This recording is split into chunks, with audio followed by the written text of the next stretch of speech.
नमस्कार साथियों, तेरी मेरी कहानी साइकोलॉजिकल सेशन में आप सभी लोगों का स्वागत है। साइकोलॉजिकल सेशन में जब हम बहुत सारे ऐसे हमारे बिहेवियरल और हमारे इमोशन से जुड़े बहुत सारी बातों को जब लगातार हम रखते आ रहे हैं, तो उसमें कुछ ऐसी केस हिस्ट्रीज़ और कुछ ऐसे जो आवश्यक चीज़ें हैं जो मुझे लगता है कि आप सब लोगों तक पहुंचाना बहुत ज़रूरी है, क्योंकि वो भी किसी न किसी तरीके से मेंटल हेल्थ से ही हमारे कनेक्शन बहुत ही गहराइयों तक रखते हैं और हम अक्सर उन चीज़ों को इग्नोर कर देते हैं। उसी के साथ बहुत सारे जब लगातार एक प्रैक्टिस के दौरान कुछ केसेस आते हैं, तो उनमें से 2-4 केस हिस्ट्री मैं आप लोगों के साथ आज ज़रूर शेयर करूँगी। कई बार किसी स्पीच की प्रॉब्लम को लेकर अगर कोई 12 या 14 साल का बच्चा आता है कि हमारे बच्चे के इसकी स्पीच में इशू है, वो अनक्लियर स्पीच है या वो किसी भी तरीके से अटकता है या रुक रुक के बोलता है या उसकी टंग जो है वो बहुत ज़्यादा स्लिपरी नहीं है, ड्राई टंग रहती है, इस कारण उसे एक फ्लुएंसी ऑफ स्पीच नहीं होती। और साथ में पेरेंट्स अक्सर इस बात को ज़रूर कहते हैं कि बाकी सब कुछ नॉर्मल है, वो अपनी पढ़ाई, वो अपनी सारे जो एकेडमिक अचीवमेंट्स हैं वो प्रॉपर हैं, उसके को करिकुलर एरियाज़ भी बिल्कुल प्रॉपर हैं। उसी दौरान जब केस हिस्ट्री, जो कि साइकोलॉजिस्ट का केस हिस्ट्री परफॉर्मर बहुत एक लेंथी होता है, उसमें हम बहुत सारे उन चीज़ों पर भी पहुंचते हैं जो ऐसा लगता है कि उसका मेंटल हेल्थ से क्या कनेक्शन है। लेकिन जो पूरा एक केस हिस्ट्री फॉर्म है, उसमें जब बहुत सारी चीज़ों को हम नज़दीक से देखते हैं तब पता चलता है कि बच्चा तो हफ्ते में 10 दिन में ब्रश नहीं करता। क्यों नहीं करता? उसको ब्रश करना अच्छा नहीं लगता। तो उसके बाद बहुत सरप्राइज़ भी होता है कि कैसे पेरेंट्स अपने बच्चे को, 12-14 साल का अगर बच्चा है वो ब्रश नहीं करता तो एक बहुत बड़ी बात है, और उनको उसकी स्पीच में प्रॉब्लम नज़र आई लेकिन बाकी उसके बिहेवियर में प्रॉब्लम नज़र नहीं आई कि वो ब्रश क्यों नहीं करता, और शायद उन्होंने उसको ऐसे ही एक्सेप्ट कर लिया, क्योंकि हम सभी उसी समय डॉक्टर्स को दिखाने जाते हैं या किसी एक्सपर्ट के पास अपने लिए समय निकालते हैं जब हमको लगता है कि अब हमारे जो एक डेली रूटीन कोर्स हैं वो हम कर नहीं पा रहे। यानी कि जब बच्चा बिल्कुल स्कूल ना जा पाए, या वो अपने एग्ज़ाम्स को ना दे पाए, या वो लिख ना पाए, पढ़ ना पाए, याद ना कर पाए, तो उसी समय हमको लगता है कि अब शायद बहुत ज़्यादा सीरियस मैटर है। लेकिन ब्रश नहीं करना 10 दिन, 12 दिन या 15 दिन या रेयरली, तो वो कोई बड़ी समस्या नहीं है। इसी तरीके से एक और केस हिस्ट्री आती है जिसमें एक महिला लगभग हफ्ते में मुश्किल से एक बार नहाती है, और जाड़े आने पर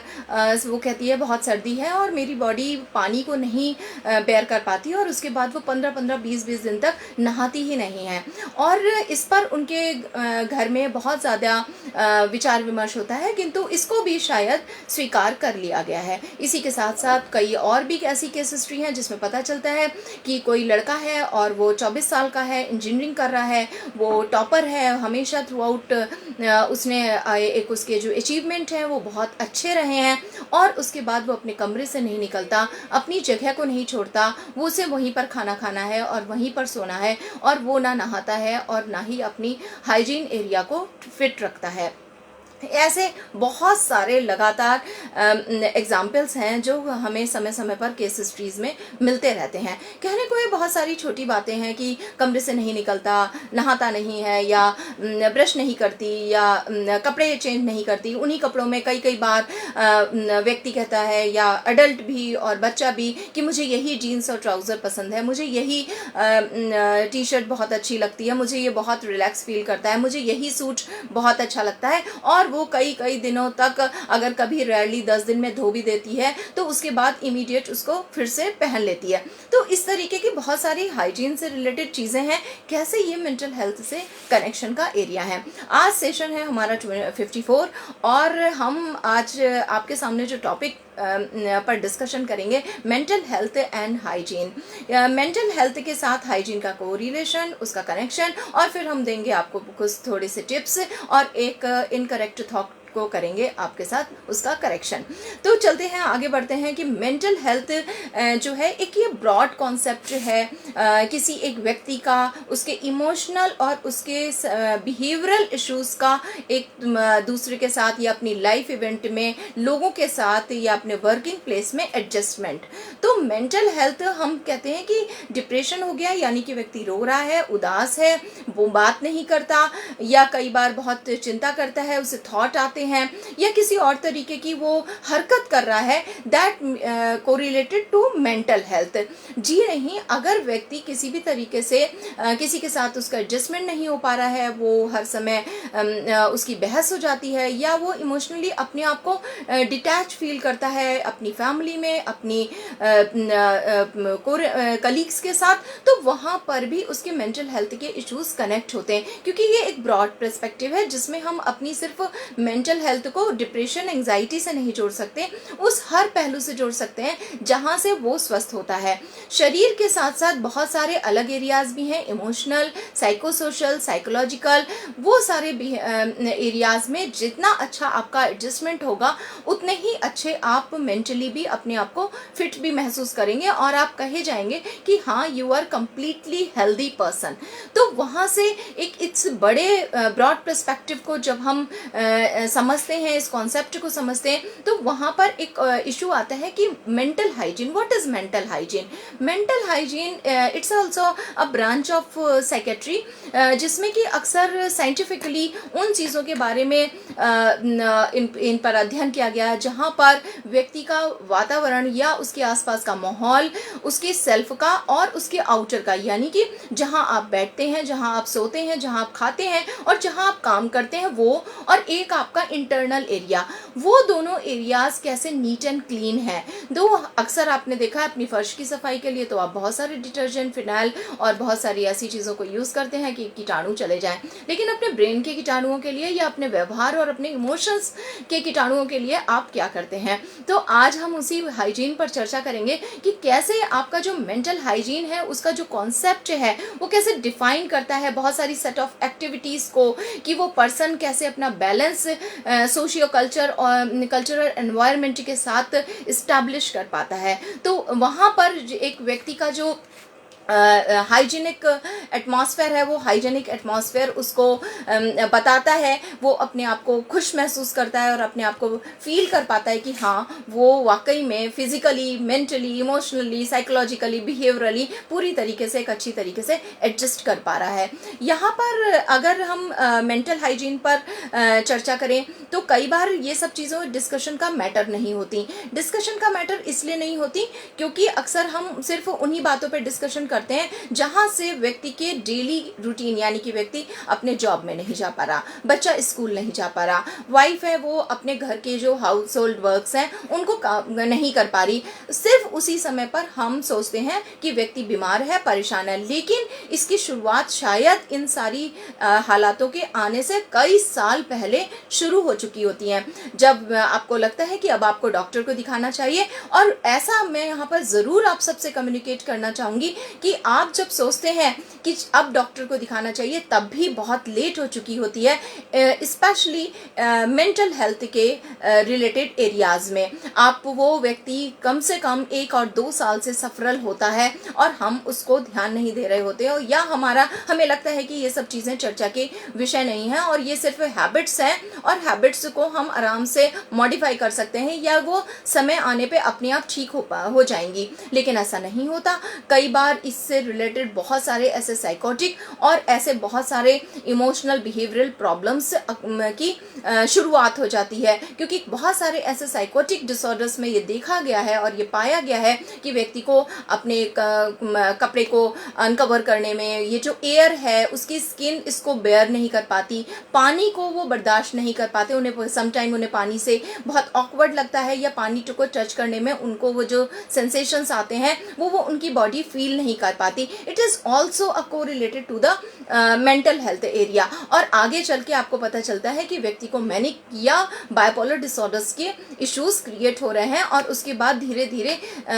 चीज़ें बिगड़ती जा रही हैं। अगर आप स्टार्टिंग में ही पहचान जाएं कि क्यों बच्चा ब्रश नहीं कर रहा, क्यों एक व्यक्ति नहा नहीं रहा, क्यों कोई व्यक्ति अपने रूम से बाहर नहीं निकल रहा, क्यों कोई एक व्यक्ति एक ही तरीके के कपड़ों को पहने हुए है, किसी भी सोशल सिनेरियो में या सोशल सर्कमस्टेंसेस में वो अपने आप को फिट नहीं फील कर पाता, वो या वो जाना नहीं चाहता, तो ये सारी बहुत सारी ऐसी चीज़ें इस ओर इशारा करती हैं कि हमें सचेत हो जाना चाहिए और हमें अपनी मेंटल हेल्थ के साथ साथ हाइजीनिक एरिया को भी ध्यान में रखना पड़ेगा, जिससे हम कई बार बहुत सारी बड़ी परेशानियों में उलझ जाते हैं। साथ में हाइजीन जो है एक पार्ट है जहाँ पर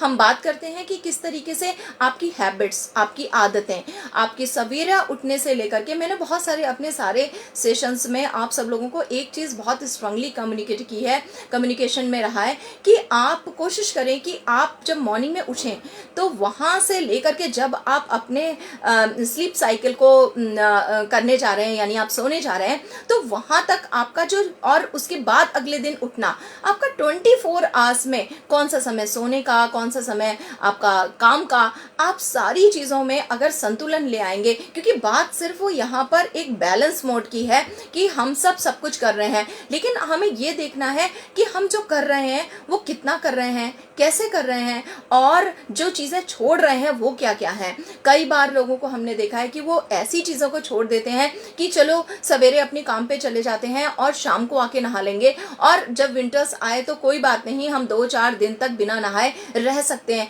वहाँ पर ये क्वेश्चनिंग है कि आप एक नॉर्मल रूटीन को क्यों नहीं फॉलो कर पा रहे, जबकि in normal routine in Asian country, we are not in Leh and Ladakh, we are not in anywhere else जहाँ बहुत ज़्यादा सर्दी पड़ती है कि जहाँ पर आपको दिक्कत आ रही है। तो ऐसी एक्सेप्शनल कंडीशन में अगर होने नहीं है, उसके बावजूद ऐसी क्या वजह है कि हम एक नॉर्मल स्केड्यूल को फॉलो नहीं कर पा रहे हैं। वहाँ पर ज़रूर क्वेश्चन मार्क है कि कैसे हम अपनी 24 आवर्स को डिज़ाइनिंग स्टार्ट कर दें और ये चेक करें कि क्या क्या चीज़ें छूट रही हैं जो आइडियली हमको शायद बचपन से या एक नॉर्मल किसी भी ह्यूमन बीइंग को बताई गई हैं कि वो सवेरे उठे, ब्रश करे, उसके बाद बात ले, फ्रेश हो, और उसके बाद वो कुछ अपने फिटनेस से रिलेटेड चीज़ों को करे, अपनी डाइट पर प्रॉपर फोकस करे, उसके बाद उसके वर्क आ जाते हैं। अगर स्टूडेंट है तो वो स्कूल या कॉलेज चला जाए, वर्किंग है तो वो अपने वर्क में चले जाए, वर्किंग वूमेन है या हाउस होल्ड है, हाउस वाइफ है तो वो अपने किचन के चीज़ें या हाउस होल्ड चीज़ों को मैनेज करने के लिए चले जाए। ये सारी चीज़ें ब्रेन में स्ट्रक्चर्ड होनी चाहिए। अगर इनमें से किसी भी चीज़ के लिए आपका कोई पार्ट छूट रहा है या आपको बार बार पुश करना पड़ रहा है कि आप ये करें, ये करें, ये करें, आप वहाँ समझ जाइए अगर बच्चा है तो ज़रूर न्यूरोलॉजिकल डेवलपमेंटल डिसऑर्डर्स के इश्यूज हैं। अगर बड़ा है 14+ जा रहा है तो समझ अलर्ट हो जाइए कि ये ज़रूर किसी ना किसी तरीके के किसी साइकोटिक इलनेस की तरफ इशारा है। और अगर वो 18+ हो चुका है और उसके बाद समझ नहीं रहा है तो डेफिनेटली ये कहीं ना कहीं सोमेटोफॉर्म डिसऑर्डर या अदर कोई भी एज पर द DSM-5 हम अगर देखें तो डायग्नोस्टिक मैन्यूअल के अकॉर्डिंग ये कोई ना कोई क्रॉनिक इलनेस का इशारा है, मेंटल इलनेस की तरफ इशारा है। तो वहाँ पर आपका एक कैसे अलर्ट जोन होना ज़रूरी है कि हम हर एक बच्चा, हर एक अडल्ट, हर एक टीनेजर और एडोलसेंट में जो भी कोई है वो किस तरीके से अपनी चीज़ों को ध्यान रखे। नंबर 1 यहाँ पर जो सबसे इम्पॉर्टेंट पार्ट है वो है आपका जो एक बेसिक नीड है उनके प्रति आपका सेटिस्फेक्शन। अगर एक बच्चा है उसकी बेसिक नीड्स क्या है और एक अडल्ट है उसकी बेसिक नीड्स क्या है। अगर हम अपना खाना पीना, सोना, आराम करना, काम करना, आपकी सेक्सुअल नीड्स, आप इन सारी चीज़ों पर अगर फोकस करेंगे तो आप सबसे पहले एक बच्चे से लेकर छोटा बच्चा हो, बड़ा बच्चा हो या अडल्ट हो, आप अपने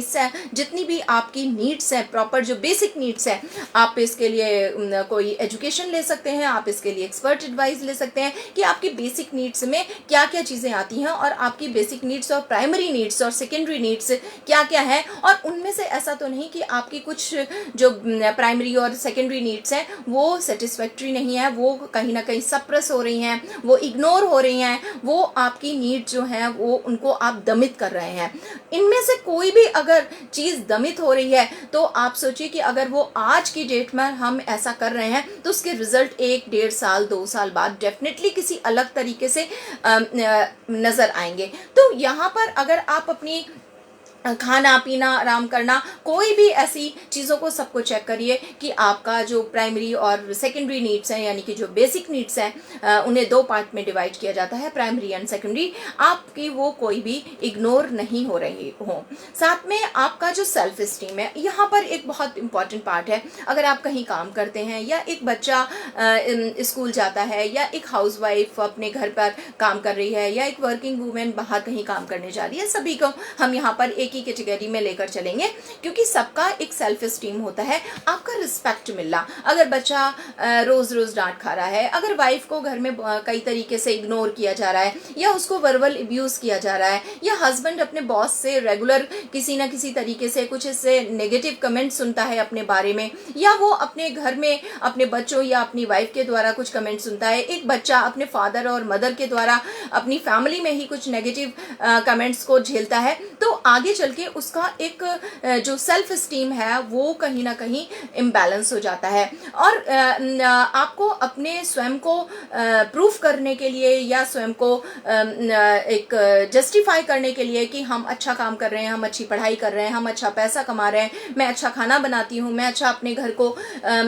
मैनेज करती हूँ, मेरे बच्चे मेरी बात मानते हैं, मेरे घर में किसी भी तरीके का कोई भी एक वैचारिक या किसी भी तरीके का अदर कोई ऐसा इशू, क्रॉनिक इशू नहीं है जिसमें कि हम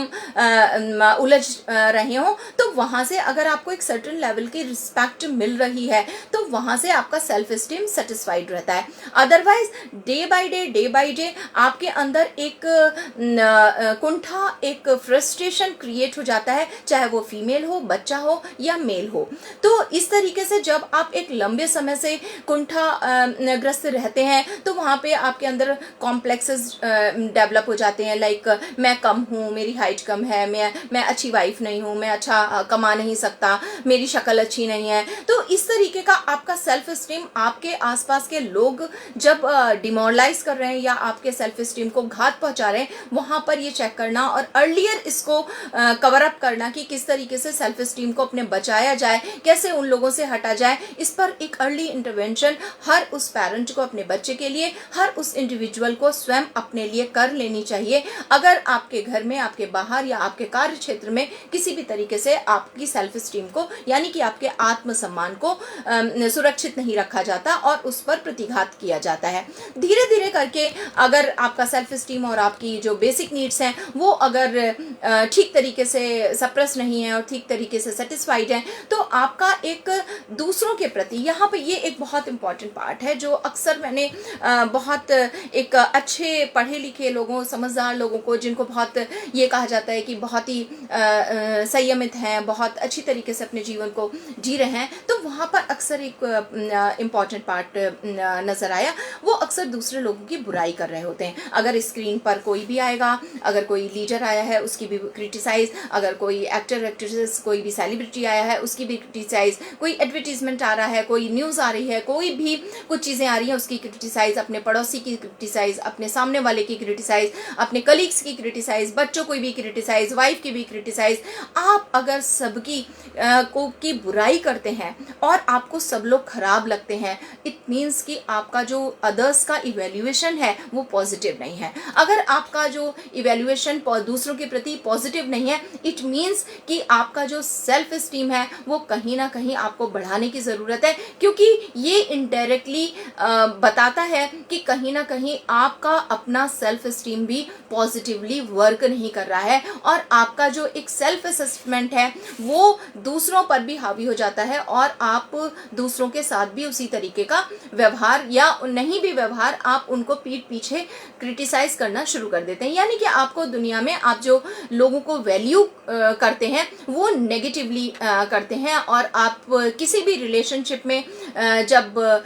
होते हैं, चाहे वो आपका दोस्त हो, वो आपका कलीग हो, तो आप वहाँ पर एक डिटियोरेट लेवल पर आप इसको हैंडल कर पाते हैं, और कई बार वो रिलेशनशिप्स भी आपकी डैमेज हो जाती हैं। तो आपको ये ज़रूर देखना है कि लगातार अगर आपको कोई भी अच्छा नहीं लगता, ये भी एक बहुत बड़ा क्वेश्चन है। आप अगर ये कहते हैं मेरा कहीं जाने का मन नहीं होता, आजकल लोग ढंग के नहीं हैं, वही बातें हैं, वही किसी किसी की बुराई करते रहो, तो यानी कि आप इस सिस्टम में नहीं आ पा रहे, और कहीं ना कहीं आपका अपना सेल्फ एस्टीम या आपकी अपनी कुछ बेसिक नीड्स जहाँ पे सोशलाइजेशन भी आ जाता है, वो आपकी सप्रेस हो रही हैं, या वो पॉजिटिवली ग्रो नहीं हुई हैं बचपन से, या आपने अपने तरीके से अपने बिहेवियरल पैटर्न्स को से उसको खराब कर लिया है। वहाँ पर भी बहुत जरूरी है कि आप इसको अर्लियर समझ जाएं और इसे आगे कैरी ना करें, और वहीं पर इसके अंदर पॉजिटिव चेंजेस को लाएं। साथ में आपका जो सोशल रिलेशन है, जाहिर की बात है, जब आपका सेल्फ एस्टीम डाउन है या आपका जो परसेप्शन टूवर्ड्स अदर्स है वो अगर डैमेज है, तो वहां पर आपके जो सोशल रिलेशंस हैं वो भी कहीं बहुत अच्छे नहीं रह पाते। जब आपका सोशलाइजेशन और सोशल रिलेशंस अच्छे नहीं होते, हेल्दी नहीं होते, तो वहां पर से भी आपके अंदर बहुत सारी एक हीन भावना से आप ग्रस्त हो जाते हैं, और आप अपने आप को एक पिछड़ा, इग्नोर्ड व्यक्ति पाते हैं, और आप अक्सर, या कई बार इसको आप डिफेंस मैकेनिज्म की तरफ भी ले जाते हैं कि मुझे लोग अच्छे नहीं लगते, या कोई भी मुझे किसी के साथ मिलना जुलना पसंद नहीं है। तो एक्चुअल में आप फेलियर हो रहे हैं अपनी रिलेशनशिप को ठीक से कैरी नहीं कर पाने में, ठीक से कर पाने में, इसलिए आपने इसको डिफेंस मैकेनिज्म के थ्रू ये कहना शुरू कर दिया है कि हमें लोग अच्छे नहीं लगते और हम अपने घर में रहते हैं, अपना काम करते हैं। तो यहाँ पर भी आपके अंदर एक बहुत सारे इम्बैलेंसेस आ जाते हैं, जो अक्सर आपके मेंटल एरिया पर उसको सफाई करने की बजाय वहां पर एक बहुत सारा कचरा इकट्ठा होता चला जाता है, और आप वहां पर उसकी फर्श की सफाई कर लेते हैं, कपड़ों की सफाई कर, आउटर चीजों की सफाई तो हो रही है, लेकिन आपने इंटरनल चीजों की अपनी हाइजीन पर फोकस नहीं किया हुआ है। आपका जो इमोशंस है वो प्रॉपर होने चाहिए। अगर आप रो रहे हैं तो वो कितना रो रहे हैं, आप हंस रहे हैं तो वो कितना हंस रहे हैं, अगर आप दुखी हैं तो वो कितने लेवल पर हैं, अगर आप ग्रीफ में हैं, कोई आपके ऊपर बहुत बड़ी एक दुख आ गया है, तो अगर आप ग्रीफ में हैं तो उसमें आप कितने दिन लगाते हैं, और कितने दिन के बाद आप उस ग्रीफ की कंडीशन से बाहर निकल कर आते हैं। धीरे धीरे जब आप देखेंगे कि आप अपने इमोशंस को बहुत परफेक्टली मैनेज कर पाते हैं, यानी कि आज आपने अपने बच्चे को डांटा, लेकिन उसके बाद आप खाना बनाने गई, तो वहां पर आपने उसको तुरंत ही स्विच ओवर कर लिया। आपने बच्चे को डांट लगाई थी या पिटाई करी थी, उसका असर आपके खाना बनाने पे नहीं पड़ा। या आज आपका आर्ग्यूमेंट अपने घर में अपने पार्टनर के साथ हो गया, तो उसका फर्क आपके वर्क प्लेस पर नहीं पड़ा। आप अपने वर्क प्लेस पे गए तो बिल्कुल आपने वहां पर दूसरे अपने इमोशंस को ले आए कि वहां पर आपको काम करना है। धीरे धीरे करके जब आप अपने एक इमोशन से दूसरे इमोशंस को बहुत अच्छे से स्विच ओवर कर लेते हैं, तो आप किसी भी ऐसे ना नेगेटिव और ना पॉजिटिव किसी भी इमोशन में बहुत देर तक रह नहीं पाते। ये भी एक बहुत अच्छी चैलेंजिंग चीज है। कई बार लोग इसको भी नेगेटिव ले लेते हैं कि इनको तो असर नहीं पड़ता, इनकी हाँ किसी की डेथ हो गई है, लेकिन ये तो बाहर जा रहे हैं, आ रहे हैं और ठीक से अच्छे से बात कर रहे हैं, इनको ज्यादा फर्क नहीं पड़ता। ये फर्क नहीं पड़ना भी कई बार बहुत अच्छा होता है। बहुत ज़्यादा फर्क पड़ना, किसी से झगड़ा होने के बाद उसके बाद 2-2 3-3 दिन या हफ्ते भर तक अपसेट रहना, कि कुछ खराब होने के बाद, फेल हो जाने के बाद कमरे से बाहर नहीं निकलना, नौकरी छूट जाने के बाद आप लोगों के साथ कनेक्शन ख़त्म कर लेना, ये सब इन सब का बहुत ज़्यादा असर नहीं पड़ना अच्छा होता है, क्योंकि आप उतने समय उस एक प्रकार के इमोशंस में नहीं वक्त गुजारते, और आप अपने आप को अपने आप ही बदल लेते हैं। जैसे ही आप बदलते हैं, दूसरे अगर इमोशंस आते हैं, आप चुप हैं तो बात करते हैं, रो रहे हैं तो हंस रहे हैं, कुछ नहीं खाया है तो अब खा रहे हैं, इन सब से आपका जो इंटरनल बॉडी का जो पूरा एक मूवमेंट है, आपके जो मसल्स का एक पूरा जो वर्कआउट है वो हो जाता है, क्योंकि आप जब चुप हैं तो आपकी फेशियल जो मसल्स हैं वो एक्टिव नहीं है, लेकिन आप जब हंसने लगे, बोलने लगे तो वो एक्टिव हो गई। जब वो एक्टिव हो गई तो कहीं ना कहीं आपकी जो बॉडी की मशीनरी है वो वर्क में आ जाती है। तो आपका एक इमोशन में बहुत ज़्यादा नहीं रहना ये एक अच्छी आदत है। अगर आपका कोई ब्रेकअप हुआ है और आप उस इमोशन से दूसरे इमोशन में आ गए तो लोग कहेंगे उससे तो फ़र्क ही नहीं पड़ा, तो ये बहुत अच्छे साइन होंगे कि आप किसी भी ब्रेकअप के बाद भी दूसरे कंडीशन में आ जाएं और आपको कोई फ़र्क ना पड़े और आप फिर से अपनी लाइफ को स्मूथली जीने लगें, क्योंकि एक इमोशन में लंबे समय तक नहीं रहना चाहिए। साथ में आपकी जो कोपिंग स्ट्रेटजीज हैं और आपकी जो कोपिंग सिचुएशंस हैं वो इसी का हिस्सा है कि आप एक इमोशन से दूसरे इमोशंस में जब टर्न लेते हैं तो वहाँ पर ऑलरेडी आपकी कोपिंग स्ट्रेटजीज स्ट्रांग हो जाती हैं कि how to cope during the breakup condition, grief condition, अगर आपका कोई आर्ग्यूमेंट है उस कंडीशन में आप डिफरेंट कंडीशंस में अपनी कोपिंग स्टाइल्स को और कितना अप्रोप्रिएट रख पाते हैं as per the requirement of the situation. वहाँ इसके बाद आपकी जैसे ही आपकी कोपिंग स्ट्रेटजीज स्ट्रांग हो गई, आप देखेंगे आपको एक पॉजिटिव थॉट और पॉजिटिव थिंकिंग पैटर्न डेवलप हो जाता है। आप अगर कहेंगे, कोई आपसे कहेगा कि चलो अच्छा हुआ आप नॉर्मली जॉब में दोबारा से आ गए, तो आप कहेंगे हाँ काम तो करना ही है। अगर आप खाना नहीं खा रहे थे, आपने खाना खाना शुरू कर दिया, तो आप कहेंगे हाँ भाई शरीर को तो चलाना ही है, भूखे तो नहीं रहा जा सकता। तो आप देखेंगे कि जैसे ही आपने इमोशन चेंज किए, आपकी कोपिंग स्ट्रेटजीज डिफरेंट हो गई, वहाँ से आपका positive thought process system active हो जाता है और आप देखेंगे जो नेगेटिव थॉट थे, जो आपके ब्रेन को, जो आपके माइंड को, जो आपके मन को परेशान करने वाले थॉट थे, वो अपने आप ही वाइप अप हो गए, यानी कि वो साफ हो गए। तो आप इस तरीके की चीज़ें अगर करते हैं तो आपका मेंटल हाइजीन जो है वो अपने आप ही स्ट्रांग हो जाता है और आप धीरे धीरे एक पॉजिटिव चीज़ों की तरफ और एक अपनी लाइफ में गोल्स को सेट करने लगते हैं, रियलिस्टिक गोल्स को बनाने लगते हैं। आपकी जो नीड बेस आपकी थॉट प्रोसेस सिस्टम हो जाता है कि ज़रूरत क्या है, ज़रूरत खाना खाने की है, ज़रूरत सोने की है, ज़रूरत आराम करने की है, ज़रूरत काम करने की है, ज़रूरत लोगों के साथ अपने कनेक्शंस को बनाए रखने की है। तो धीरे धीरे आप देखेंगे आपकी जो एक्टिविटीज़ हैं वो प्लीजेंट हो जाती हैं। प्लीजेंट मीन्स कि वहाँ से आपको एक हैप्पीनेस का मोड, एक खुशी का माहौल मिलने लगता है अपने ही अंदर से, क्योंकि आप तब बाहर निकलना सीख जाते हैं, तब आप